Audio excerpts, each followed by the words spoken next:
of any separate spiritualized being part whatsoever of their common presence. And as regards the beings of the second of the enumerated states, that is, those who also, after a certain transformation of their psyche, are called by other beings plutocrats, then to the beings thus called, those of the intelligensics there are promoted who previously, during the period of their responsible existence, were able very artistically to get all the honest, that is, naive fellow countrymen of theirs they came across into their toils, thanks to which they become the owners of a great quantity of what is called their money and slaves. Here, bear in mind that it is just from these terrestrial types that most Hasnamus individuals arise. When I was there during my investigations of the questions which interested me, I chanced to learn the secret of the origin of this word plutocrat. As I've already told you, during the last 25 centuries there, every suspicious notion and every suspicious thing has for some reason or other been called by ancient Greek words. Likewise, these names as bureaucrats, aristocrats, democrats, and so on, which express in themselves suspicious notions, are also composed of two ancient Greek words. For instance, the word bureaucrat consists of two words, bureau, which means chancellery, and krat, which means to keep or to hold. And both of these words together mean those who manage or keep the whole chancellery. And as regards the word plutocrat, it seems that the history of its origin is somewhat different and does not go very far back. This word was formed only 7 or 8 of their centuries ago. Although these types already existed in ancient Greece also, yet they were then called there plusiocrats. Several centuries ago, however, when many of these types were developed there, and when it became clear that the other beings of the earth had somehow to dignify them with a title, then those beings there, who at the time were in charge of such questions, invented for them this name plutocrat. It seems that they then deliberated and pondered a very long time precisely what name to invent for them.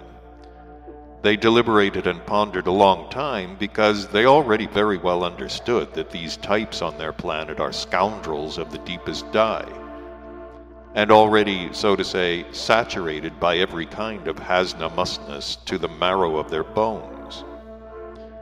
At first, in order to dignify them, they wished to invent some or other very forceful word corresponding to their inner significance. But later they became afraid of doing so because these terrestrial types, thanks to what is called ill-gotten gains, had already then acquired force and power, far greater perhaps than that of their kings. And they were afraid that if they dignified them by just such a word as would define their real significance, then they might be greatly offended and begin to do still more harm to the other beings. And therefore they ultimately decided to be cunning and invented this word, thanks to which they could call them by their real name and at the same time appear to dignify them. The mentioned beings of that time achieved this in the following way. As the title of these terrestrial types had of course also to be composed of two ancient Greek words, and as all such names have the ancient Greek word krat as their second half, then in order that the new word might not strike anyone's eye, they left in it the same ancient Greek consonants. The first half, however, of this word was not taken from the ancient Greek as was usually done, but from the what is called Russian language. Namely, they took the Russian word plut. In Russian, plut means rogue, and in this way obtained plutocrat. These terrestrial beings then indeed attain their aim as perfectly as possible, because at the present time there on your planet, both these terrestrial parasites themselves and also all the other beings of the earth are quite content with his title. These terrestrial monsters are so satisfied with their title that out of swagger they go about in top hats even on weekdays. And the other terrestrial beings are also satisfied, since they call these freaks by their genuine names, not only without making them angry, but even causing them to strut like turkey cocks.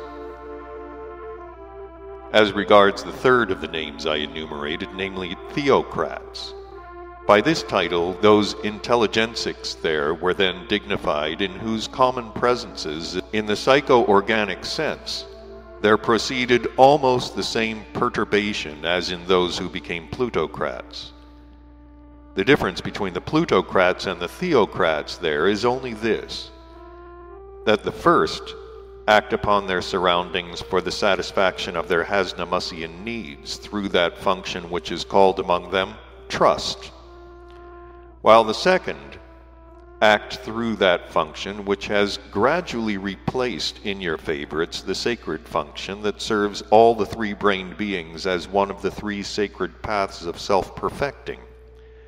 And this function they call by the name faith.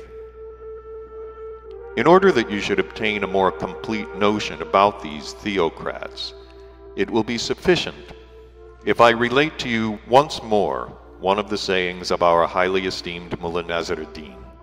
Concerning these theocrats there, he once uttered something very strange.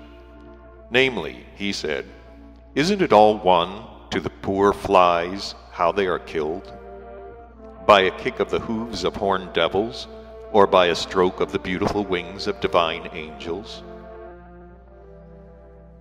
And concerning those types there whom all others call Democrats, it is first of all necessary to tell you that these types there do not always come from the, so to say, hereditary intelligensics.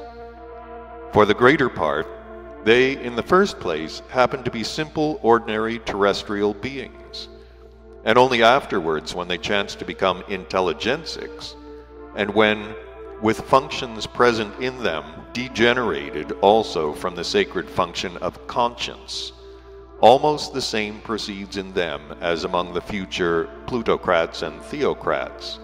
They are transformed into just these democrats. Here it might as well be remarked that when some of these democrats, for some reason or other, occasionally occupy the places of the power-possessing beings, then a very, very rare cosmic phenomenon sometimes occurs from their actions. Namely, as Mullah Nasr ad-Din says, the very corns turn pedicures. And this rare phenomenon occurs, in my opinion, because when the Democrats there chance to occupy the places of the power-possessing beings, they have in themselves no inherited aptitudes at all for instinctively being able to direct others, and in consequence they are quite unable to direct the existence of beings who happen to be in their power. Our priceless teacher, Mullah Nasr ad-Din, has also, for these terrestrial types, a corresponding sentence. Each time he recites it, he first raises his arms to heaven, and only then, with great reverence, pronounces, "Thanks be to thee, great and just Creator, that by